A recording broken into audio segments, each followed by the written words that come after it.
তো আগের ক্লাসে হচ্ছে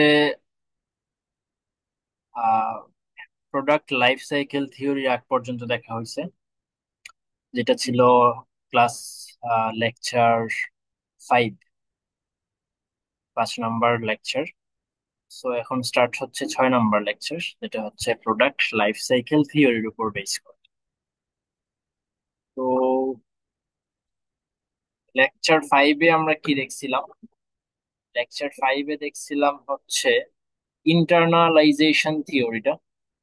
এর মেবি আরো আগে থেকে স্টার্ট হয়েছে, আমি জাস্ট একটা এখান থেকে স্টার্ট করি যে এটার সাথে অ্যাপার্টের কোনো কানেকশন আছে কিনা। নাই আসলে।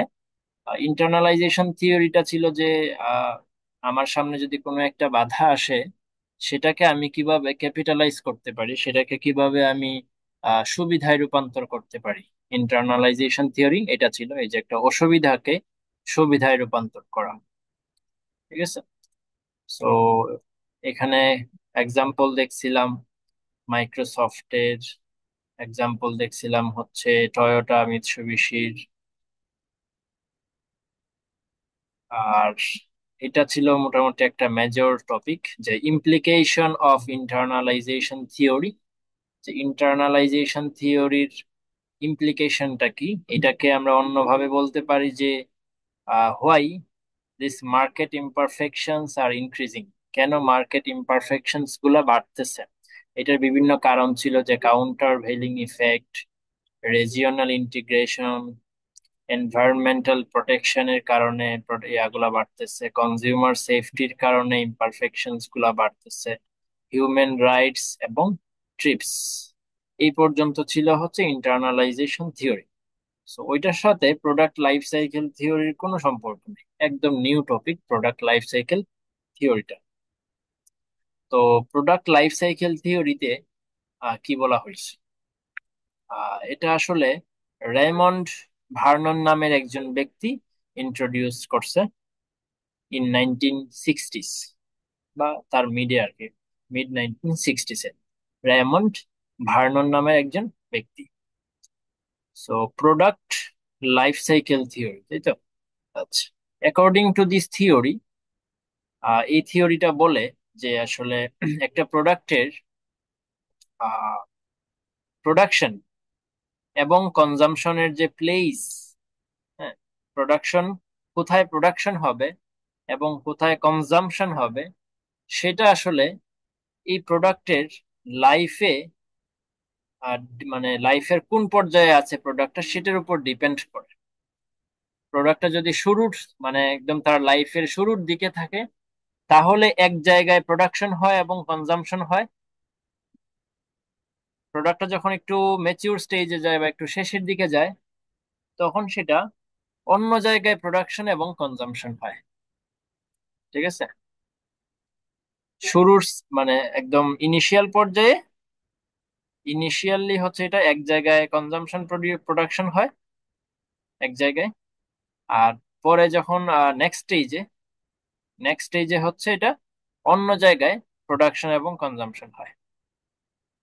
এই থিওরিটা আসলে এই জিনিসটাই ফোকাস করছে, যে according to this theory, the location of production and consumption of different products changes during the life cycle of the product.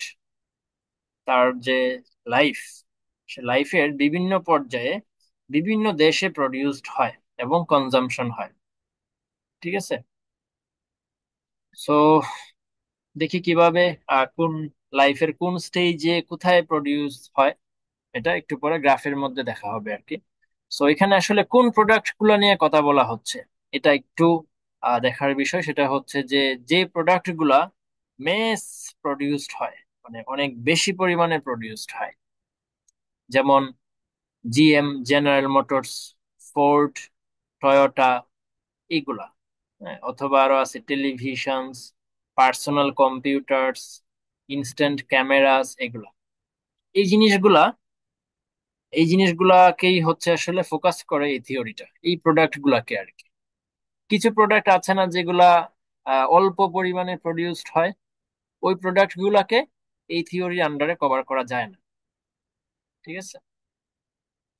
তো Raymond Vernon was an American.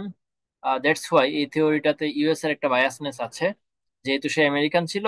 একটা ইউএস এর বায়াসনেস মানে এটা একটা লিমিটেশন সার্কিট, আমরা হয়তো বা খুব পরে মেবি পড়বো যে এটা একটা ইউএস বায়াসড থিওরি, এটা একটা লিমিটেশনস।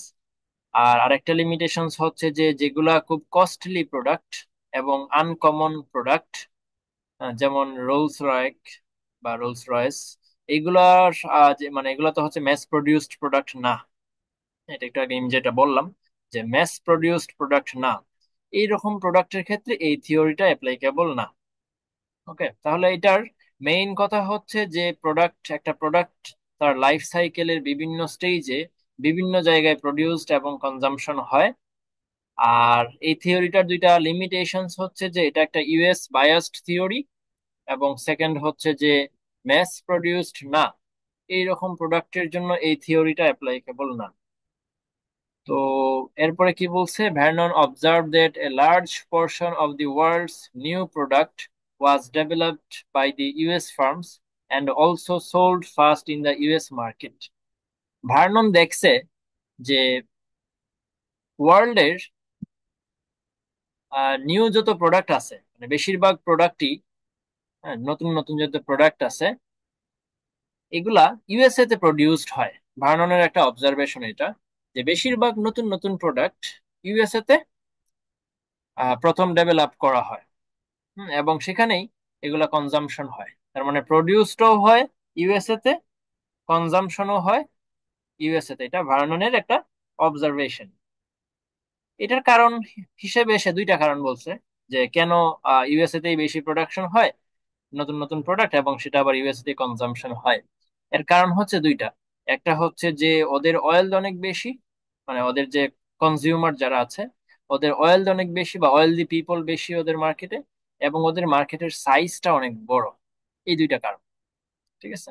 অয়েলদি পিপল বেশি এবং সাইজ অফ দি মার্কেট অনেক বড়, এই দুইটা কারণে এদের মার্কেট মানে ইউএসএ তেই বেশিরভাগ নতুন নতুন প্রোডাক্ট প্রডিউসড হয়, এবং সেগুলো তো অবশ্যই রিস্কি প্রোডাক্ট, নতুন নতুন যেহেতু প্রডিউসড হয়, সো ওইগুলোর কনজিউমারও আবার ওইখানে বেশি থাকে।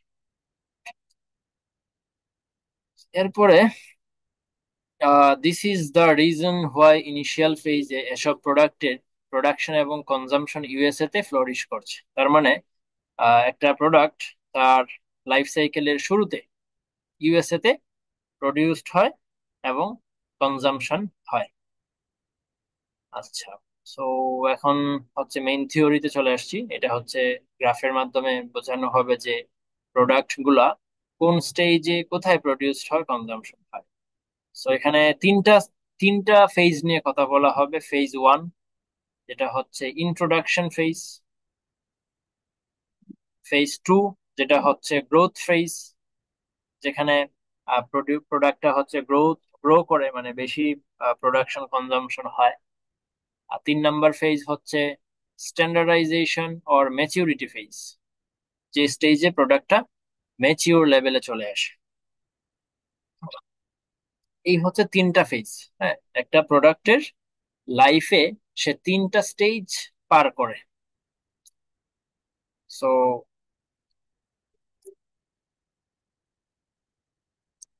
প্রথম স্টেজে, হ্যাঁ, প্রথম স্টেজে হচ্ছে এই প্রোডাক্ট গুলা, বা একটা প্রোডাক্ট, আমরা যে প্রোডাক্ট গুলা নিয়ে কথা বলতেছি, যেটা হচ্ছে এই যে ম্যাস প্রডিউসড যে প্রোডাক্ট গুলা, যেমন টেলিভিশন, কম্পিউটার্স, এগুলা এগুলা ইউএসএ তে, যে ইউএসএ লেখা আছে এখানে, এই গ্রাফটা হচ্ছে ইউএস এর গ্রাফ। তো ইউএসএ তে এই প্রোডাক্ট গুলার কনজাম্পশন স্টার্ট হয়েছে একদম ফেজ ওয়ানে। তাহলে ফেজ ওয়ানে যদি দেখি, ফেজ ওয়ানে ইউএসএ তে প্রোডাকশনের কার্ভ হচ্ছে এই যে উপরেরটা, এইটা।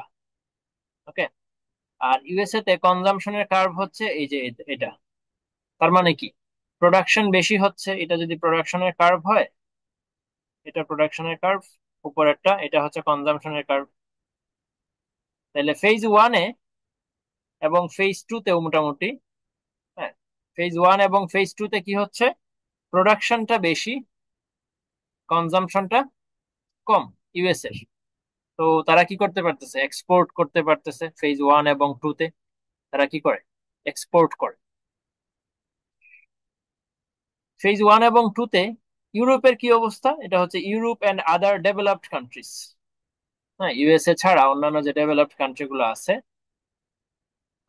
ইনক্লুসিভ অফ জাপান, জাপান সহ যে প্রোডাক্ট গুলো আছে, তারা হইতেছে এই যে ফেজ 1-এ কিন্তু একটু লেটে তারা এটার যে কনজাম্পশন সেটা স্টার্ট করে। এই যে কনজাম্পশন, তার মানে বলা যায় এই যে এখানে যতটুকু এক্সপোর্ট করা সম্ভব হচ্ছে ইউএস এর জন্য, ইউএসএ কিন্তু এতটুকু জিনিস কি করতেছে, এক্সপোর্ট করতেছে।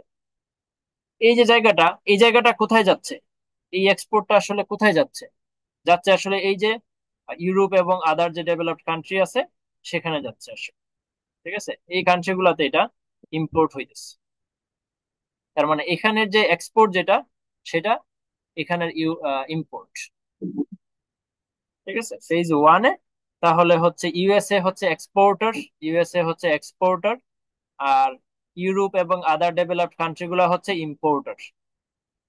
আর আমাদের যে ডেভেলপিং কান্ট্রি যারা আছে আমাদের মতো দেশ, তারা আসলে এই সম্পর্কে কিছুই জানে না, প্রোডাকশনও করে না, কনজাম্পশনও করে না। ইউরোপ এবং আদার ডেভেলপড কান্ট্রি গুলো কিন্তু ফেজ 1-এর শেষের দিকে এটার প্রোডাকশনটা স্টার্ট করে দেয়। প্রোডাকশন করে কিন্তু অল্প পরিমাণে, সেই তুলনায় তারা তাদের কনজাম্পশনটা একটু আগে স্টার্ট হয় এবং কনজাম্পশনটা একটু বেশি। সো তারা ইম্পোর্টার। এটা হচ্ছে ফেজ 1-এর অবস্থা। ফেজ 2-তে ইউএসএ এক্সপোর্ট করতেছে। ফেজ 2-তে ইউরোপও হচ্ছে এক্সপোর্ট করা স্টার্ট করছে। তার তার মানে কি, ওদের প্রোডাকশন ক্রাফটটা বেশি, এই যে প্রোডাকশন ক্রাফটটা উপরের দিকে উঠে গেছে। ঠিক আছে, ইউএসএও এক্সপোর্ট করতেছে, তার মানে এরাও এক্সপোর্ট করতেছে, এরাও এক্সপোর্ট করতেছে, তাহলে অবশ্যই ইম্পোর্ট করবে কে? ইম্পোর্ট করবে এরা, নিচের কান্ট্রি গুলা, ডেভেলপিং কান্ট্রি গুলা। তো ডেভেলপিং কান্ট্রি গুলা ফেজ 2 এর শুরুতে ওরা হচ্ছে কনজাম্পশন স্টার্ট করে দিচ্ছে, কিন্তু প্রোডাকশনটা এখনো বাকি, প্রোডাকশন এখনো স্টার্ট করে নাই। তো প্রোডাকশন আরো পরে স্টার্ট করবে, ফেজ 2 এর শেষের দিকে অলমোস্ট। তার মানে এই যে ফেজ 2-তে এরা এক্সপোর্ট করে, এরাও এক্সপোর্ট করে, এই জিনিসগুলো ইম্পোর্ট করি আমরা। ফেজ 3 এর শুরুর দিকেও মোটামুটি এরা এক্সপোর্টার, এরাও এক্সপোর্টার, আমরা ইম্পোর্টার। ঠিক আছে, ফেজ 3-তেও মোটামুটি সেম অবস্থা। যখন ম্যাচুরিটি লেভেলটা মোটামুটি শেষ হয়ে যায়, ম্যাচুরিটি লেভেলটা যখন শেষের দিকে চলে যায়, তখন হচ্ছে এই যে ইউএসএ, এরা ওদের যে প্রোডাকশন সেটা কমায় দেয়। ওরা প্রোডাকশন কমায় দেয়। ওরা প্রোডাকশন কেন কমায় দেয় সেটা কারণ হচ্ছে, এদিকে আসতে হবে, ডেভেলপিং কান্ট্রিতে আসতে হবে এটার কারণ হিসেবে। এরাও কিন্তু এখন প্রোডাকশন কমায় দিচ্ছে, সেম ভাবে ইউরোপও কিন্তু প্রোডাকশন কমায় দিচ্ছে। তার মানে ওরা এখন ইম্পোর্টার হয়ে গেছে, এই যে ইম্পোর্টার, এবং এরা ইম্পোর্টার হয়ে গেছে। এর কারণ কি? কারণ হচ্ছে আহ এতদিন প্রোডাক্ট গুলা টেকনোলজিক্যাল ছিল, মানে টেকনোলজি ইউজ করে বা টেকনোলজি বেসড ছিল এই প্রোডাক্ট গুলা। ঠিক আছে, যখন এরা এক্সপোর্ট করে মানে বেশি বেশি প্রডিউস করে, তখন এই প্রোডাক্ট গুলা টেকনোলজি বেসড ছিল।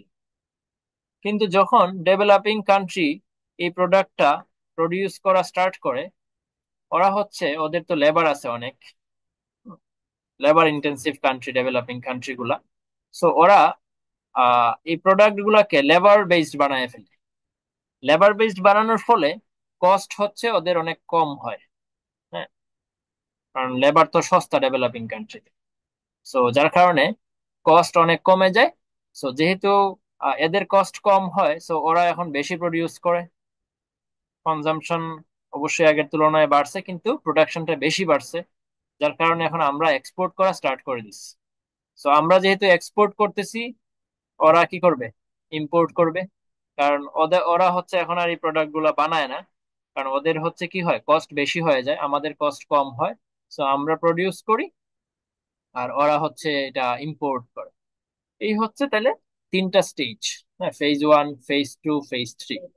এখন এখানে একটু আহ একটা ব্যাপার আছে যে আসলেই কি এটা সত্য যে লাস্ট স্টেজে আইসা আমরা এত ইয়া হয়ে যাই, এত এক্সপার্ট হয়ে যাই যে আমরা বেশি প্রডিউস করে আমরা এক্সপোর্ট করা স্টার্ট করে দিই?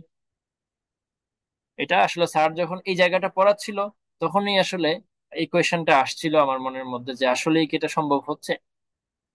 অনেকেরই এই মুহূর্তে আসার কথা। সো আসলেই হইতেছে, পরে দেখলাম যে স্যার এটার এক্সপ্লেনেশন দেওয়া স্টার্ট করছে যে না, এটা আসলে এটার ভিতরে একটা কাহিনী আছে, যে আমাদের প্রোডাকশনটা বাড়তেছে, যে এটার পিছনে একটা কারণ আছে বা একটা কাহিনী আছে। সেটা হচ্ছে, কাহিনীটা সিম্পল, যে আহ, বাংলাদেশের কোনো কোম্পানি এই প্রোডাক্ট গুলা বানাইতেছে এরকম না। বাংলাদেশের কোনো কোম্পানি এই যে বেশি অতিরিক্ত প্রোডাক্ট গুলা বানাইতেছে, বাংলাদেশি কোনো কোম্পানি এই প্রোডাক্ট গুলা প্রডিউস করতেছে না। তাইলে কে করতেছে? বললাম তো যে ডেভেলপিং কান্ট্রিজ এর এটার প্রোডাকশন গুলা বেশি হচ্ছে। হ্যাঁ, বাংলাদেশে এটা প্রোডাকশন হইতেছে, বাংলাদেশেই এই প্রোডাক্ট গুলোর প্রোডাকশনটা বাড়তেছে, কিন্তু বানাইতেছে হচ্ছে বিদেশি বা এই যে ইউএসএ এবং ইউরোপের যে কোম্পানিগুলো আছে, তারা এসে আমাদের দেশে বানাইতেছে।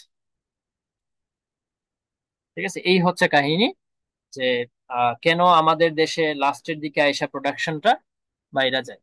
তো বিদেশের যে কোম্পানিগুলা সেগুলো আসে আমাদের দেশে, আইসা তারা আমাদের যে লেবার আছে, আমাদের লেবারদেরকে ইউজ করে, সস্তা লেবারদেরকে ইউজ করে তারা এখানে ম্যাস প্রোডাকশন করে, এবং ওই প্রোডাক্ট গুলা তখন তারা ওই ডেভেলপড কান্ট্রি গুলাতে ইম্পোর্ট করে, এবং এখান থেকে যে আর্নিংসটা হয়, সেই আর্নিংসটাও কিন্তু আবার ওদের দেশেই চলে যায়।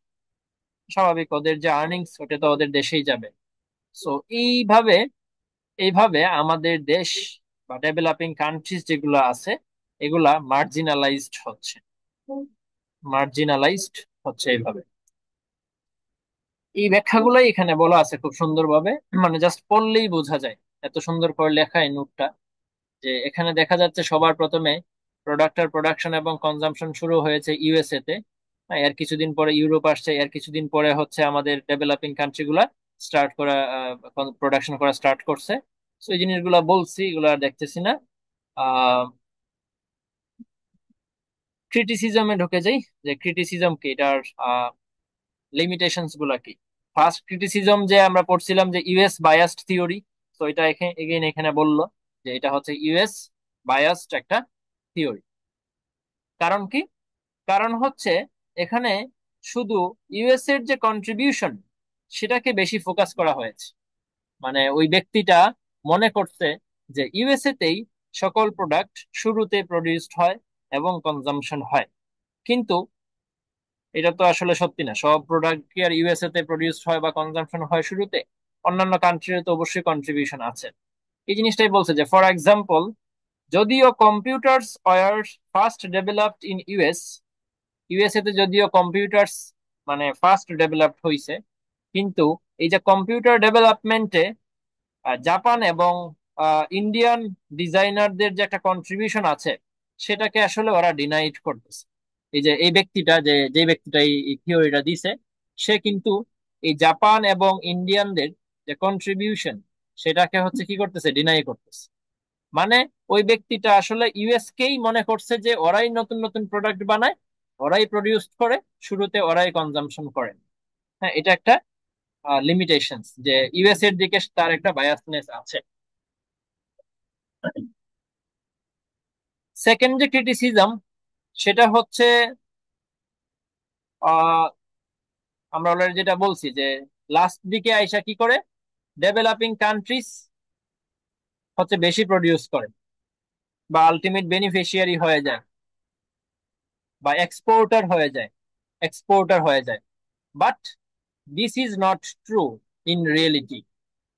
আসলে ডেভেলপিং কান্ট্রি গুলা এটার বেনিফিটটা পায় না। ফর এক্সাম্পল, এখানে মেক্সিকো, এটাকে ডেভেলপিং কান্ট্রি বলা হয়েছে, মেক্সিকো হচ্ছে ডেভেলপিং কান্ট্রি। ওদের দেশে কম্পিউটার যদিও প্রডিউসড হয় এবং এক্সপোর্ট ওরা করে ম্যাচিউরিটি স্টেজে, মানে লাস্ট স্টেজে গিয়ে, কিন্তু ইন রিয়েলিটি মেক্সিকোর কোনো কোম্পানি এটা আসলে বানাচ্ছে না। বরং মেক্সিকোতে ইউএস এর যে একটা মাল্টি ন্যাশনাল কোম্পানি আছে আইবিএম, ওই আইবিএম হচ্ছে কি করতেছে, প্রোডাক্ট গুলা প্রোডাকশন করতেছে। ঠিক আছে, মেক্সিকোতে ইউএস এর যে কোম্পানি আইবিএম হচ্ছে ঢুকে গেছে, ঢুকে যায় ওইখানে ওরা প্রোডাকশন গুলা করতেছে। ঠিক আছে। সো এতে করে দেখা যাচ্ছে কম্পিউটার প্রোডাকশনটা আইবিএম এর হাতেই থেকে যাচ্ছে। এজ এ রেজাল্ট মেক্সিকো কিন্তু এটার বেনিফিশিয়ারি হতে পারছে না ইন ট্রু সেন্স। ঠিক আছে। সো এটা হচ্ছে আসলে সেকেন্ড ক্রিটিসিজম। সো এই হচ্ছে প্রোডাক্ট লাইফ সাইকেল থিওরি। তো প্রোডাক্ট লাইফ সাইকেল থিওরিতে বেসিক্যালি কি পড়ছি, প্রোডাক্ট লাইফ সাইকেল থিওরি আসলে কি বলে অ্যাকর্ডিং টু দিস থিওরি, এই জায়গাটা গুরুত্বপূর্ণ। প্রোডাক্ট লাইফ সাইকেল থিওরিটা কে বানাইছে, কত সালে বানাইছে, এটা। এরপরে পড়লাম যে প্রোডাক্ট লাইফ সাইকেলের যে তিনটা গ্রাফ, ইউএসএ, ইউরোপ এবং হচ্ছে ডেভেলপিং কান্ট্রিজ। এরপরে আসতেছে ইউএস এর যে লিমিটেশন, মানে এই থিওরির যে লিমিটেশনস, দুইটা লিমিটেশনস। ঠিক আছে, এই হচ্ছে প্রোডাক্ট লাইফ সাইকেল থিওরি। এখন আসতেছে 5 নাম্বার, যেটা হচ্ছে নিউ ট্রেড থিওরি।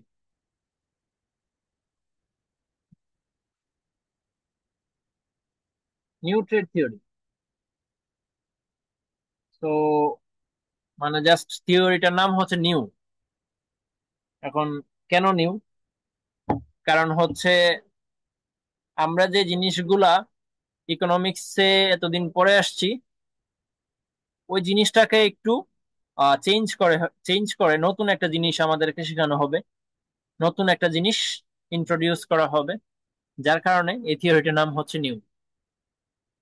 ঠিক আছে, আমরা জানি যে সাপ্লাই কার্ভ, আমাদের যে সাপ্লাই কার্ভ সেটা হচ্ছে আপওয়ার্ড স্লোপিং, ডিমান্ড কার্ভ হচ্ছে ডাউনওয়ার্ড স্লোপিং। তো ডিমান্ড কার্ভ নিয়ে কোনো সমস্যা নাই, ডিমান্ড কার্ভ ডিলিট করে দিলাম। আমাদের যে সাপ্লাই কার্ভ, আমরা যেটাকে আপওয়ার্ড স্লোপিং বলে চিনি, এই থিওরিটা বলবে যে, এবং প্রমাণ করেও দিবে যে সাপ্লাই কার্ভ আসলে ডাউনওয়ার্ড স্লোপিং। ঠিক আছে। সো এই এই জিনিসটা হচ্ছে নিউ।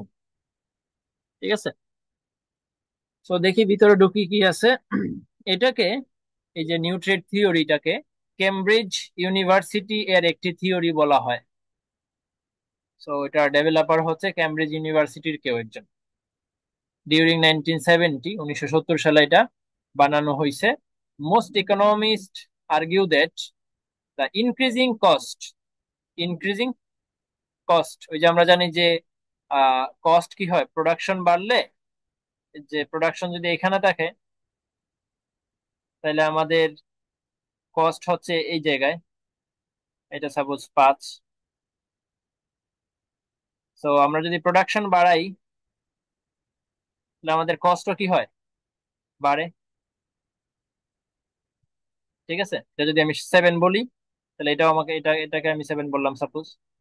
তার মানে এই যে ইনক্রিজিং কস্ট, আমরা যেটা এতদিন জেনে আসছি ইনক্রিজিং কস্ট, ঠিক আছে, যেটাকে আবার ডিক্রিজিং রিটার্নও বলা যায়। So increasing cost assumption of traditional trade theory is questionable. এই যে ইনক্রিজিং কস্ট থিওরি আমরা যেটা এতদিন জেনে আসছি, এটাকে কোয়েশ্চেন করা হচ্ছে, মানে এটাকে চ্যালেঞ্জ করা হচ্ছে।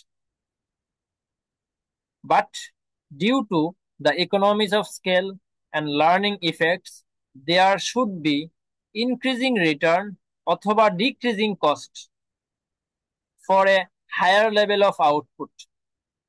তো ওরা বলতেছে যে তোমরা যেটা জেনে আসছো ইনক্রিজিং কস্ট, এটা আসলে কোয়েশ্চেনেবল, এটা আসলে ঠিক না। বরং ওরা বলতেছে যে ইকোনমিক্স অফ স্কেলের কারণে এবং লার্নিং ইফেক্টস এর কারণে কস্ট কি হবে, ডিক্রিজ হবে, কস্ট ডিক্রিজ হবে। এটা হচ্ছে ওদের ফাইন্ডিংস বা ওদের সাজেশন বা ওদের মানে সে আর কি, ওদের সে। ঠিক আছে, ওরা বলতেছে যে ডিক্রিজিং কস্ট, তার মানে ওরা বলতেছে যে কস্ট, সাপ্লাই কার্ভটা নেগেটিভলি স্লোপ হবে। সো দেখি তাইলে ওরা এটাকে কিভাবে প্রমাণ করতেছে যে আসলে নেগেটিভলি স্লোপ কিনা। হ্যাঁ, এখানে মনে রাখতে হবে যে ইকোনমিক্স অফ স্কেল এটা একটা কারণ, আর একটা কারণ হচ্ছে লার্নিং ইফেক্টস। এই দুইটা কারণে কস্ট আসলে কি হয়, কমে যায়, ওরা এটা বলছে। সো এটার প্রমাণ হচ্ছে এই যে একটা এক্সাম্পল আছে, যেমন বোয়িং 747, ওদের R&D এক্সপেন্ডিচার হচ্ছে 5 বিলিয়ন। এটা একটা কোম্পানি, ওদের R&D এক্সপেন্ডিচার হচ্ছে 5 বিলিয়ন। এটা অবশ্যই একটা ফিক্সড কস্ট। তো এই যে ফিক্সড কস্ট হইতেছে 5 বিলিয়ন, ঠিক আছে? তো 5 বিলিয়ন যদি ওদের ফিক্সড কস্ট হয়, তাহলে টোটাল কস্ট কত হবে? টোটাল কস্ট হবে এই ফিক্সড কস্ট প্লাস হচ্ছে TBC, total variable cost, total variable cost, তাই না? এই দুইটা মিলাই তো ফিক্সড কস্ট হয়, মানে সরি টোটাল কস্ট হয়। তো এভারেজ কস্ট কত হবে এটা যদি টোটাল কস্ট হয়? ফিক্সড কস্ট প্লাস টিবিসি যদি হয় টোটাল কস্ট, তাহলে এভারেজ কস্ট কত হবে? এভারেজ কস্ট হবে এটার এভারেজ, এফসির এভারেজ, এটাকে আমি আমার নাম্বার অফ প্রোডাকশন দিয়ে ভাগ দিলাম, এবং টিবিসি যেটা হচ্ছে টোটাল ভেরিয়েবল কস্ট, সেটাকে আমি যদি জাস্ট ভেরিয়েবল কস্ট বলি, মানে পার ইউনিট ভেরিয়েবল কস্ট যদি বলি, তাহলে তো আমার এভারেজ কস্ট হয়ে যাচ্ছে, তাই না? আমার ফিক্সড কস্ট যদি হয় 5 বিলিয়ন, আমি যদি 5টা হেলিকপ্টার বা 5টা এরোপ্লেন বানাই, সেক্ষেত্রে আমার এভারেজ ফিক্সড কস্ট কত? 5 বিলিয়নের, 5 বিলিয়নকে আমি ভাগ দিলাম 5 দিয়ে, যেটা হচ্ছে আমার 5টা এরোপ্লেন আমি সাপোজ বানাইছি, তাহলে আমার এএফসি আসতেছে 1 বিলিয়ন, প্লাস আমার প্রত্যেকটা এরোপ্লেন বানাইতে ভেরিয়েবল কস্ট লাগে সাপোজ আরো 1 বিলিয়ন, তাহলে আমার এভারেজ কস্ট আসতেছে কত? 2 বিলিয়ন। এরকম না বিষয়টা? আচ্ছা, এখন আমার এক্সাম্পল আমি বাদ দেই, বইয়ের খাতার মধ্যে যে এক্সাম্পল আছে সেটাই দেখি। সাপোজ এএফসি, যেটা আমি 1 বলছি এখানে, এভারেজ ফিক্সড কস্ট, এই যে 5 বিলিয়ন। তো একটা কোম্পানি যদি 100টা কোয়ান্টিটি প্রডিউস করে, ঠিক আছে, একটা কোম্পানি যদি 100টা কোয়ান্টিটি মানে 100টা এরোপ্লেন বানায়, তাহলে তার এভারেজ ফিক্সড কস্ট কত আসে? এই 5 বিলিয়নকে আমরা 100 দিয়ে ভাগ দিব। 5 বিলিয়ন মানে হচ্ছে এই যে 5,000 মিলিয়ন। 5 বিলিয়ন মানে কি? 5,000 মিলিয়ন। এটাকে 100 দিয়ে যদি ভাগ দিই, তাহলে প্রত্যেকটা এরোপ্লেনের এভারেজ ফিক্সড কস্ট আসতেছে 50 মিলিয়ন। এটার সাথে আমি অ্যাড করলাম আমার একটা এরোপ্লেন বানাইতে ভেরিয়েবল কস্ট লাগে, যেটা সেটা হচ্ছে 80 মিলিয়ন। তাহলে এভারেজ কস্ট আসতেছে বা প্রাইস আসতেছে কত? এভারেজ কস্ট অথবা প্রাইস বলতে পারে এটাকে, 130 মিলিয়ন। ঠিক আছে? আচ্ছা, এরপরে এটা হচ্ছে একটা কোম্পানি যদি 100টা কোয়ান্টিটি বানায়। এখন সেম কোম্পানিটাই যদি 500টা কোয়ান্টিটি বানাইতো, তাহলে তার এভারেজ ফিক্সড কস্ট চলে আসে 10 মিলিয়নে।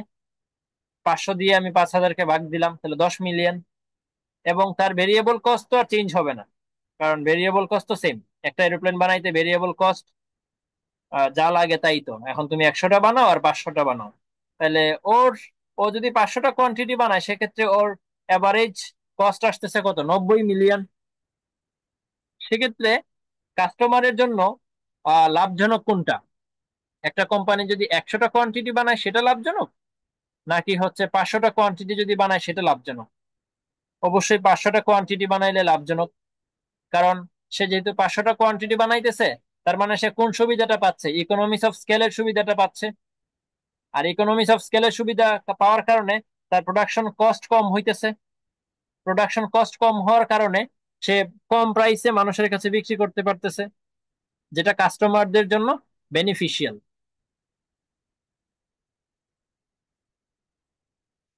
ওকে, সো এখানে আরো কিছু বিষয় বলা হবে, সেটা হচ্ছে যে আহ 100টা কোয়ান্টিটি করে যদি 5টা কোম্পানি থাকে এখানে, তাহলে যদি 500 ডিমান্ড হয়, তাহলে 5টা কোম্পানি এখানে থাকতে হবে। 100টা করে কোয়ান্টিটি বানাইলে 5টা কোম্পানি লাগবে 500 কোয়ান্টিটি বানাইতে। তার মানে এটা হচ্ছে একটা পারফেক্ট কম্পিটিশন মার্কেট, পারফেক্ট কম্পিটিশনের মার্কেট। মার্কেট যদি পারফেক্ট কম্পিটিটিভ মার্কেট হয়, সেক্ষেত্রে কাস্টমারের পেমেন্ট করতে হইতেছে 130 মিলিয়ন। 130 মিলিয়ন। আর যদি মার্কেটটা মনোপলি হয় বা ডুওপলি হয়, যে দুইটা বা একটা কোম্পানি আছে, ঠিক আছে, সেক্ষেত্রে কাস্টমারের পেমেন্ট কত? 90 মিলিয়ন। কাস্টমারের পেমেন্ট হচ্ছে 90 মিলিয়ন। তো কোন জিনিসটা, মানে কোন পজিশনটা বা কোন সিচুয়েশনটা মার্কেট ইয়ার জন্য, কনজিউমারদের জন্য লাভজনক? অবশ্যই ডুওপলি বা মনোপলি। মনোপলি মার্কেট হচ্ছে কনজিউমারদের জন্য বেনিফিশিয়াল, কারণ এখানে কনজিউমারদের পেমেন্ট হচ্ছে মাত্র 90 মিলিয়ন। তো এখানে আরেকটা কোয়েশ্চেন আমার মাথায় আসছিল, স্যারকে আমি আর জিজ্ঞেস করার সাহসও পাই নাই, যে এখানে মনোপলি হইলে ও তো প্রাইসিং আরো বেশি করবে, বেশি করবে। ও 90 মিলিয়ন, ঠিক আছে, ওর প্রোডাকশন কস্ট, ও তো এটাকে 200 বানায় ফেলতে পারে, যে প্রফিট করবে ও 110 মিলিয়ন। ঠিক আছে। আর এই যে এটা যেহেতু পারফেক্ট কম্পিটিটিভ মার্কেট, তো ও 130 মিলিয়নের থেকে খুব বেশি প্রাইস বাড়াইতে পারবে না। ওর প্রোডাকশন কস্ট 130, যেহেতু কম্পিটিশন আছে মার্কেটে, সো ও মেবি 140 এটাকে বানাবে, এটাকে খুব সম্ভবত 140 বানাইতে পারবে। কিন্তু মনোপলিতে তো তার প্রাইস বাড়ানোর মানে ক্ষমতা আছে অনেক বেশি। ইকুয়েশনটা আবার করি নাই, কারণ হচ্ছে স্যার এই এক্সপ্লেনেশনটা বলার আগেই এখানে বলে দিছে যে ভেরিয়েবল কস্টে প্রফিট ইনক্লুডেড। ভেরিয়েবল কস্টে নাকি প্রফিট ইনক্লুডেড। আমি ভুল শুনতে পারি, আহ, কিন্তু আমার মনে হচ্ছে যে আমি ঠিকই শুনছি, ভেরিয়েবল কস্টের মধ্যে। কারণ ফিক্সড কস্টের মধ্যে তো আর আমার প্রফিট ইনক্লুড হওয়ার কোনো সুযোগ নেই। হ্যাঁ, ভেরিয়েবল কস্টের মধ্যেই আসলে প্রফিটটা ইনক্লুডেড হয়ে যায়। তো স্যারের লজিক হচ্ছে যে ভেরিয়েবল কস্ট যেটা আমরা 80 দেখতেছি, এখানে অলরেডি প্রফিট ইনক্লুডেড। সো নতুন করে আর প্রাইসিং এর কোনো জায়গা নাই। তাহলে এটা এখানে যদি আমরা ধরে নিই যে প্রফিট ইনক্লুডেড, তাইলে 130 মিলিয়নই হচ্ছে কাস্টমারের জন্য পেমেন্ট, আর এখানে 90 মিলিয়ন হচ্ছে কাস্টমারের জন্য পেমেন্ট। সো কাস্টমারের সুবিধা কোন মার্কেটে? অবশ্যই ডুওপলি বা মনোপলি মার্কেটে কাস্টমারের জন্য সুবিধা। এটার ইমপ্লিকেশন কি তাইলে? এখন এটা দিয়ে আমরা করবোটা কি? মনোপলি মার্কেট তাহলে কি আমরা তৈরি করব? হ্যাঁ, মনোপলি মার্কেট গভর্নমেন্ট তৈরি করে অনেক অনেক কান্ট্রিতে। অনেক কান্ট্রিতে গভর্নমেন্ট একটা কোম্পানিকে, মানে ফার্স্ট মুভার যে থাকে, তাকে অনেক সুবিধা দেয়, অনেক ট্যাক্স অ্যাডভান্টেজ দেয়, অনেক ইনসেনটিভ দেয়। ইনসেনটিভ দিয়া ওরে হইতেছে কি বানায়, ফার্স্ট মুভার বানায়, এবং ওরে অনেক লার্জ স্কেলে প্রডিউস করতে হেল্প করে। যার কারণে ও কি করতে পারে, প্রাইসটা কম চার্জ করতে পারে, এবং সে তার কান্ট্রির জন্য, সে তার কান্ট্রির জন্য ভালো কিছু নিয়ে আসতে পারে। সাপোজ আমাদের যদি একটা কোম্পানি থাকতো, যে কোম্পানিটা হচ্ছে এরোপ্লেন বানায়, অনেক কম কস্টে বানায়, ঠিক আছে, আর অন্যান্য দেশে আর কোনো কোম্পানি আমাদের কোম্পানির সাথে টক্কর দিতে পারে না। তার মানে কি? তার মানে হচ্ছে আমার দেশের যে কোম্পানিটা এরোপ্লেন যেটা বানায়, এটা কি করবে, সারা বিশ্বে এরোপ্লেন এক্সপোর্ট করবে, তাই না? আমার কম্পিটিটিভনেস বা আমার দেশের কম্পিটিটিভনেস অনেক বেড়ে যাবে। প্রাইস কম যেহেতু, আমি যেহেতু প্রাইস কম চার্জ করতেছি, তো আমার তো প্রাইস কম্পিটিটিভনেস অনেক বেশি। আমি কি করতে পারতেছি, আমার দেশের জন্য আমি ভালো কিছু নিয়ে আসতে পারতেছি, আমার এক্সপোর্ট বেশি হচ্ছে। ঠিক আছে, এই জিনিসগুলো আসলে এখানে পরের ইমপ্লিকেশনের জায়গায় বলা আছে। হ্যাঁ, যে অ্যাজিউম দ্যাট সারা পৃথিবীতে বোয়িং 747-এর ডিমান্ড ছিল 1000 কোয়ান্টিটি। এখন এই 1000 কোয়ান্টিটি এর ডিমান্ডটা যদি 10টা কোম্পানি প্রডিউস করে, হ্যাঁ, আমি তো পাঁচটা কোম্পানি নিয়ে বলছি, সো এখানে 10টা কোম্পানি নিয়ে বলতেছে। 10টা কোম্পানি যদি এই 1000 যে ডিমান্ড, 1000 ডিমান্ড ফুলফিল করতে মাঠে নামে, সেক্ষেত্রে 10টা কোম্পানি তো অবশ্যই এটা কম্পিটিটিভ মার্কেট হবে।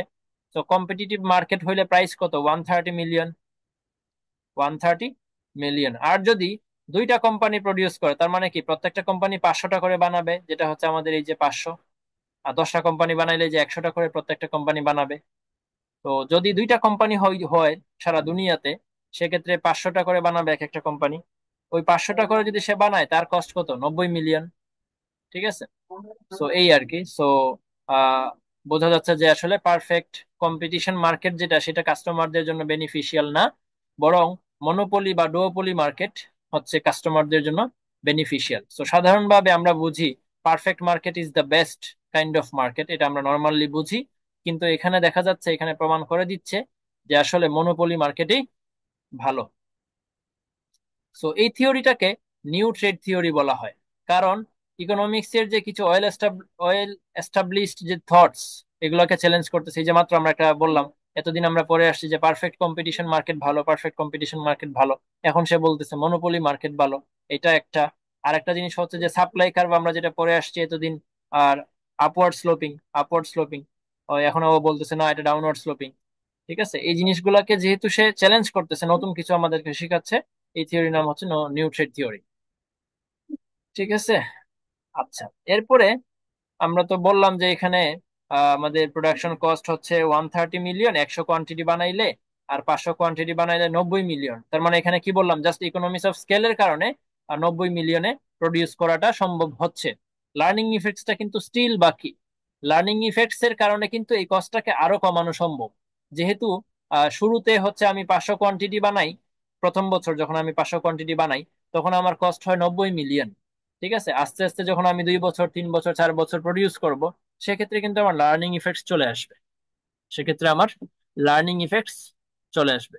তো আমি কি করতে পারবো, 90 মিলিয়ন থেকে ফার্দার কম কস্টে আমি প্রডিউস করতে পারবো, যেটা এই ছোট কোম্পানিগুলা পারবে না। ওরা ইকোনমিক্স অফ স্কেলের সুবিধা পাচ্ছে না।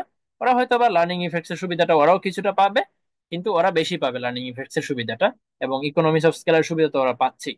সো এই সব কিছু মিলাইয়া 90 মিলিয়ন যে কস্টটা, সেটা আরো ফল করবে। ঠিক আছে। তো এই কথাগুলো এখানে বলা আছে, এই যে লার্নিং ইফেক্টস ইজ কনসিডার, তখন ভেরিয়েবল কস্টটা আরো কমে যায়। ঠিক আছে, ভেরিয়েবল কস্ট যেহেতু আরো কমে যায়, সো এটা আমরা ধরে নিলাম যে 20 মিলিয়ন কমে যায় ভেরিয়েবল কস্ট। তাহলে এটা 90 থেকে কোথায় আসে, 70-এ চলে আসে। 70-এ চলে আসে, এটা জাস্ট এমনি এক্সাম্পল বলছে যে 20 মিলিয়ন কস্টটা কমবে আর কি। সো ডান। এরপর ইমপ্লিকেশন আসতেছি, এর আগে একটা গ্রাফ তার ক্লাসে হচ্ছে আঁকাইছে, ছোট একটা গ্রাফ, এখানে আমি আঁকি। এই গ্রাফটা একটু দেখি যে কিভাবে ডাউনওয়ার্ড স্লোপিং হয়। আমরা তো আপওয়ার্ড স্লোপিং শিখে আসছি, সাপ্লাই কার্ভ, সেটা কিভাবে ডাউনওয়ার্ড স্লোপিং হয়ে যায়। সো এখানে তো দেখলাম যে 100 কোয়ান্টিটি যখন কস্ট হচ্ছে 130, তো এই জিনিসটাকে আমি প্লট করি। 100 কোয়ান্টিটি, আমার প্রাইস হচ্ছে 130, তাহলে আমার পয়েন্ট হচ্ছে এটা। এখানে আমি যদি 100 দেই, এখানে 100,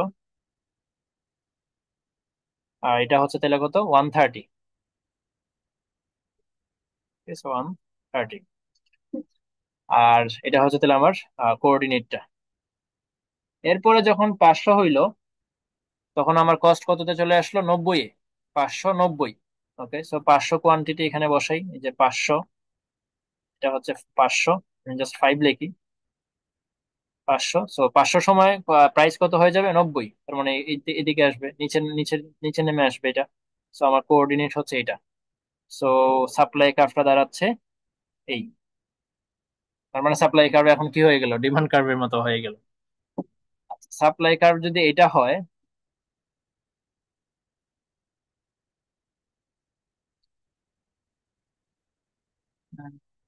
এটা কি সাপ্লাই কার্ভ আদৌ? না, এটা সাপ্লাই কার্ভ না। এটা খুব সম্ভবত হচ্ছে টোটাল কস্ট কার্ভ, বা এভারেজ কস্ট কার্ভ। হ্যাঁ, এটা কিন্তু এভারেজ কস্ট কার্ভ। এই যে 130 এবং 90, এগুলো কি আসলে, এগুলো তো এভারেজ কস্ট, তাই না? এই যে এভারেজ কস্ট। সো 130 এবং 90 যেহেতু আমি নিছি, তো এটা অবশ্যই এসি কার্ভ, মানে এভারেজ কস্ট কার্ভ। আচ্ছা, এটা হচ্ছে এসি বা এভারেজ কস্ট কার্ভ। আমি জানিব সেটার নামই তো ওইভাবেই তো নামকরণ হবে। So এটা হচ্ছে আসলে এভারেজ কস্ট কার্ভ। এখন এভারেজ কস্ট কার্ভ থেকে ইয়াটা কিভাবে আসে, সাপ্লাই কার্ভটা কিভাবে আসে? তো আমরা পড়ছিলাম যে সাপ্লাই কার্ভ আসলে এভারেজ কস্টের হাফ ওয়েতে হয়। এভারেজ কস্টের হাফ ওয়েতে হচ্ছে সাপ্লাই কার্ভটা হয়। তো এভারেজ রেভিনিউ যেটা আমরা পড়ছিলাম, বা যদি এখন বলি যে এভারেজ রেভিনিউ, হ্যাঁ, এভারেজ রেভিনিউ এর হাফ ওয়েতে হয় মার্জিনাল রেভিনিউ। এভারেজ রেভিনিউ এর হাফ ওয়েতে হয় মার্জিনাল রেভিনিউ। হাফ ওয়ে বলতে এই যে মানে অর্ধেকে আর কি, এরকম, এই অর্ধেক। এভারেজ, এটাকে যদি আমি এভারেজ রেভিনিউ কার্ভ বলি, এটাকে যদি আমি এভারেজ রেভিনিউ এর কার্ভ বলি, তাহলে এটার হাফ ওয়েতে কি হবে? এমআর হবে, মানে মার্জিনাল রেভিনিউ। সেম ভাবে আমি যদি এটাকে এভারেজ কস্ট কার্ভ বলি, লেখার অবস্থা খুব বাজে। এটাকে যদি আমি এভারেজ কস্ট কার্ভ বলি, তাহলে আমার এই কার্ভের নাম কি হবে? এই কার্ভের নাম হবে হচ্ছে মার্জিনাল কস্ট কার্ভ, এমসি। আর এই এমসি মানেই হচ্ছে মার্জিনাল কস্ট কার্ভ, মানেই হচ্ছে আসলে সাপ্লাই কার্ভ। ঠিক আছে। সাপ্লাই কার্ভ হচ্ছে হাফ ওয়েতে হয় আমার খাতায় লেখা। এসি এর হাফ ওয়েতে এমসি হয়। এমসি হচ্ছে আসলে সাপ্লাই কার্ভ। ঠিক আছে। তো এই আর কি, এখানে আর একটু কথাবার্তা বলা যাইতো যে আসলে কেন হাফ ওয়েতে হয়, এটা একটু ভুলে গেছিলাম। ক্লাস রেকর্ড কেউ শুনলে বুঝে ফেলতে পারবা। সো জাস্ট আপাতত এটাই মনে রাখা যায় যে এসি এর হাফ ওয়েতে এমসি হয়, এ আর এর হাফ ওয়েতে এমআর হয়। ঠিক আছে। আর এই এমসি, এমসি কার্ভটাই হচ্ছে আমাদের সাপ্লাই কার্ভ। সো প্রমাণ হয়ে গেল যে সাপ্লাই কার্ভ হচ্ছে নেগেটিভলি স্লোপড। সো এটার implications of this new trade theory. তো ওইটার ইমপ্লিকেশনে কি বলা আছে, এটা অলরেডি আমি একটা ইমপ্লিকেশন বলছি, যে ওই যে ফার্স্ট মুভারদেরকে যে গভর্নমেন্ট কি করে, বিভিন্ন ইনসেনটিভ দেয়। ঠিক আছে। সো এটা এখানে লিখছে যে there is an important implications, the world market is too small for too many large firms. মানে অনেক বড় বড় ফার্ম যদি থাকে দুনিয়াতে, তো মার্কেটটা আসলে ওদের জন্য খুবই ছোট, এত বড় মার্কেট না। ঠিক আছে। আমি যদি হলপাড়ায় হচ্ছে ছোট্ট একটা দোকান দিয়ে বসি, আমার জন্য আসলে দুনিয়াটা আসলে অনেক বড়, কারণ আমার কাস্টমার হবে হচ্ছে হলপাড়ার পোলাপান।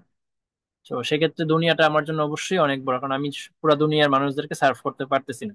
কিন্তু বড় বড় কোম্পানি যারা, এই যে বোয়িং এবং হচ্ছে এয়ারবাস নাকি আর একটা কোম্পানি আছে, তো ওরা হইতেছে কি করে, ওরা পুরো দুনিয়াতে ওদের প্রোডাক্ট গুলা সাপ্লাই করে। তো ওদের জন্য আসলে মার্কেটটা অনেক ছোট, এটাই কথাটা বলছে। So the first mover takes the advantage so much that the subsequent entrant find it very difficult to compete against the first mover. বলতেছে ফার্স্ট মুভারদের, মানে ফার্স্ট মুভার যারা হয়, তারা এত পরিমাণ অ্যাডভান্টেজ পায় যে পরবর্তীতে নতুন কোনো কোম্পানি তাদের সাথে কম্পিটিশন করতে ভয় পায়। ঠিক আছে। নতুন কোনো কোম্পানি তাদের সাথে কম্পিটিশন করতে ভয় পায়। আমাদের দেশের এক্সাম্পলে বলা যায় মোটামুটি বিকাশ। বিকাশ ফার্স্ট মুভারের অ্যাডভান্টেজ নিয়ে ওরা এত পরিমাণ মার্কেট দখল করছে, নতুন কোনো কোম্পানি আসাটা কিন্তু ভালো পরিমাণে টাফ। উপায় শুনছিলাম কিছুদিন আগে আসছে, উপায়ের কিন্তু খুব বেশি এখন আর নাড়াচাড়া দেখা দেখা যায় না। উপায়ের কিন্তু খুব বেশি একটা এখন নাড়াচাড়া দেখা যায় না। তো উপায়ে তাও সাহস করে ঢুকে গেছে। এখন তো অন্য কোনো কোম্পানি ঢুকতে তো আরো ভয় পাবে, যে অলরেডি বিকাশ, নগদ, রকেট এগুলো আছে, উপায় ঢুকে হিমশিম খাইতেছে। নতুন কোনো কোম্পানি কিন্তু আসতে হিউজ পরিমাণ ভয় পাবে। তো এটাই বলছে আসলে, যে ফার্স্ট মুভারের অ্যাডভান্টেজটা এত বেশি ফার্স্ট মুভাররা নেয়, যে নতুন কোনো কোম্পানি এখানে আসতে ভয় পায়। এখানে একটা এক্সাম্পল হিসেবে জাপানের কথা বলা হয়েছে, যে জাপান আসলে এয়ারক্রাফট বা বিমান তৈরি করার একটা চেষ্টা করছিল, কিন্তু ওরা দেখছে যে বোয়িং এবং এয়ারবাস, এদের সাথে কম্পিটিশন করাটা খুবই টাফ, খুবই টাফ।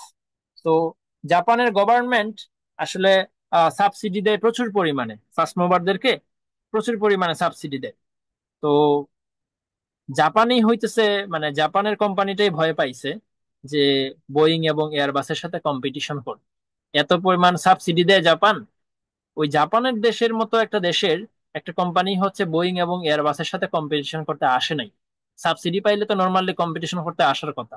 কারণ সাবসিডি যদি আমি পাই, আমি যদি গভর্নমেন্ট থেকে সাবসিডি পাই, মানে আমার কস্টটা যদি, আমি কস্টের যদি সাপোজ 70-80% আমি যদি পেয়ে যাই, আমি সাপোজ একটা কিছু একটা দোকান দিব, তো আমাকে 70% কস্ট হচ্ছে আমাকে গভর্নমেন্ট দিবে। তার মানে কি, আমি এখানে অবশ্যই বিজনেস করব, সব কষ্ট তো আমার গভর্নমেন্ট দিয়ে দিচ্ছে। এটাই হচ্ছে সাবসিডি।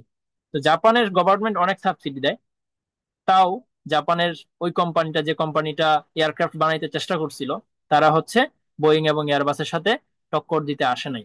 মানে বোয়িং এবং এয়ারবাস এই পরিমাণে ফার্স্ট মুভারের অ্যাডভান্টেজটা নিছে, বা ইউএস এর গভর্নমেন্ট বোয়িং কে বা এয়ারবাস কে এত পরিমাণে ফার্স্ট মুভারের অ্যাডভান্টেজ দিছে বা এত পরিমাণে ইনসেনটিভ দিছে। ঠিক আছে, তো এইগুলাই বলছে এখানে। এই যে জাপান হচ্ছে সাহস করে নাই, জাপান সাহস করে নাই। তো পরে জাপানের ওই কোম্পানিটা যেটা করছে, এই বোয়িং এবং এয়ারবাসের সাথে একটা চুক্তি করছে। বোয়িং এবং এয়ারবাসের সাথে একটা চুক্তি করছে যে ভাই আমি তোমাদের হচ্ছে কি করব, আমি তোমাদেরকে কিছু একটা সাপ্লাই দিব, ওদের কি জানি একটা ম্যাটেরিয়ালস লাগে, যেমন ফুয়েল টেস্ট, যে ফুয়েল টেস্ট করে দিবে। জাপানের ওই কোম্পানিটা পরে কি করছে, ওদের দুজনের সাথে চুক্তি করছে যে আমি তোমাদের ফুয়েল টেস্ট করে দিব, আমি হচ্ছে আর এয়ারক্রাফট বানাবো না। তো বোয়িং এবং এয়ারক্রাফট এই শর্তে রাজি হয়েছে যে ঠিক আছে, তুমি হচ্ছে আমাদের ফুয়েল টেস্ট করে দাও, আর তোমরা যাতে প্রোডাকশনে না আসো। ঠিক আছে, প্রোডাকশনে আইসো না। প্রোডাকশনে আসলে তো ওদের জন্য একটু কম্পিটিশন বাড়ে। তো ওরা হচ্ছে একজন আরেকজনের সাথে এরকম সমঝোতা করে নিচ্ছে। তো ওরা কমপ্লিমেন্টারি হিসেবে কাজ করা স্টার্ট করছে। জাপানের ওই কোম্পানিটা কমপ্লিমেন্টারি হিসেবে কাজ করা স্টার্ট করছে। সো এই যে এখানে বলছে যে two facilitate the potential fast mover, government এর কিছু করণীয় আছে। গভর্নমেন্ট হচ্ছে ওদেরকে ট্যাক্স অ্যাডভান্টেজ বা ফিসক্যাল ইনসেনটিভ দেয়। ঠিক আছে, ওই যে ট্যাক্স উইথড্র করে দেয়। ঠিক আছে, এই সুবিধাগুলো দিলে ওই যে ফার্স্ট মুভারের অ্যাডভান্টেজটা তো সে পেয়ে যায়, সে সারা দুনিয়াতে সে তখন রাজ করতে পারে, যেটা ওই কান্ট্রিটার জন্য ভালো। ঠিক আছে, যেমন ইউএসএ যেটা করছে, ইউএসএ হচ্ছে ইউএস এবং ইউরোপিয়ান গভর্নমেন্ট, তো ইউএস এর কোম্পানি হচ্ছে খুব সম্ভবত এয়ারবাস, তাই তো। এবং ইউরোপিয়ানের কোম্পানিটা হচ্ছে বোয়িং খুব সম্ভবত। হ্যাঁ, সো ওরা, ইউএস হচ্ছে এয়ারবাসকে এত পরিমাণে সাবসিডি দিছে বা এত পরিমাণে ট্যাক্স অ্যাডভান্টেজ দিছে, যে সাবসিডি দিছে হচ্ছে ওর টোটাল আর&ডি এক্সপেন্ডিচার সব দিয়ে দিছে। ইউএসএ এয়ারবাসের যত আর&ডি এক্সপেন্ডিচার আছে সব সাবসিডি হিসেবে দিয়ে দিছে। অন্যদিকে, সরি সরি, এটা হচ্ছে ইউরোপিয়ান, ইউরোপিয়ান গভর্নমেন্ট হচ্ছে এয়ারবাসকে আর&ডি এক্সপেন্ডিচার দিছে। আর ইউএস হইতেছে বোয়িং কে, হ্যাঁ বোয়িং কে মেসিভ পরিমাণে ট্যাক্স অ্যাডভান্টেজ দিছে। যার ফলে ওরা হইতেছে অনেক অনেক ইয়া হয়ে গেছে, অনেক বড় লার্জ প্রডিউসার হয়ে গেছে। তো লার্জ প্রডিউসার হয়ে যাওয়ার কারণে ওদের সাথে আর কেউ কম্পিটিশন করতে আসার সাহস করে না। ঠিক আছে, সো ওরা হচ্ছে পৃথিবীর মধ্যে জায়ান্ট হয়ে গেছে। এর ফলে এটা সুবিধাটা আসলে কে পাবে? অবশ্যই ইউএস পাবে, এবং ইউরোপিয়ান ইউনিয়ন বা ইউরোপের যে কান্ট্রি যারা হচ্ছে এইটাকে সাবসিডি দিছে, বোয়িং কে সাবসিডি দিছে, ওরাই পাবে। সো ফার্স্ট মুভার হয়ে যাওয়ার পরে the firm will generate abnormal profit. সে হচ্ছে অনেক প্রফিট করতে পারবে, কারণ সে তো সারা দেশে হচ্ছে কি করবে, মানে সারা পৃথিবীতে হচ্ছে সে রাজ করবে। সো তার অ্যাবনর্মাল প্রফিট অনেক বেশি হবে, এবং সেই প্রফিটটা তার দেশে সে পাঠাইতে পারবে। তার দেশের জন্য এটা ভালো হবে। ওকে, গভর্নমেন্টের জন্য এটা উপকার হবে, মানে গভর্নমেন্ট অনেক ট্যাক্স পাবে এখান থেকে। তো এই পয়েন্টগুলো একটু সামারি করে দেওয়া আছে যে ফার্স্ট মুভার যদি, গভর্নমেন্ট যদি ফার্স্ট মুভার বানায়, সেক্ষেত্রে কি কি সুবিধা পায় ওই কান্ট্রিটা। এক নাম্বার হচ্ছে increased purchasing power of the country. Purchasing power of the country বাড়ে, এটা আমি অনেক একটু শুরুতেই বলছিলাম, যে আমার দেশের একটা কোম্পানি যদি অনেক কম পরিমাণে, অনেক অনেক কম খরচে একটা প্রোডাক্ট প্রডিউস করতে পারে, তো এটা কিন্তু আমার দেশের কম্পিটিটিভনেসটা বাড়াবে। সো এটাই বলছে যে increased purchasing power of the country. দুই নাম্বার হচ্ছে ইনক্রিজড ট্যাক্স কম্পেনসেটিং দি সাবসিডিজ প্রোভাইডেড আর্লিয়ার। মানে হচ্ছে আমি বা ইউএসএ যে ওই যে বোয়িং কে কি করছিল, ইনসেনটিভ দিছিল না, শুরুতে সাবসিডি দিছিল না, যে পরিমাণ সাবসিডি দিছিল তার থেকে অনেক বেশি পরিমাণ ট্যাক্স সে দেশের জন্য নিয়ে আসে, সে দেশের জন্য নিয়ে আসতে পারে, কারণ সে তো অনেক পরিমাণে সেল করে। এরপরে হচ্ছে অনেক পরিমাণ ডোনেশনও করতে পারে ফর সোশ্যাল ওয়েলফেয়ার।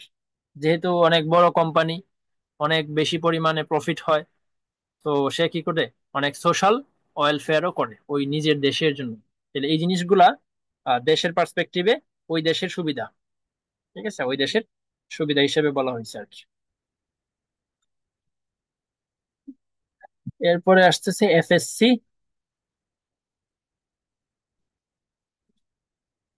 দেন আছে হচ্ছে এই জিনিসটা নাই, লেকচার 5 আমাদেরকে পড়ানো হয় নাই। ওকে, এই পর্যন্ত থাকুক এই লেকচার।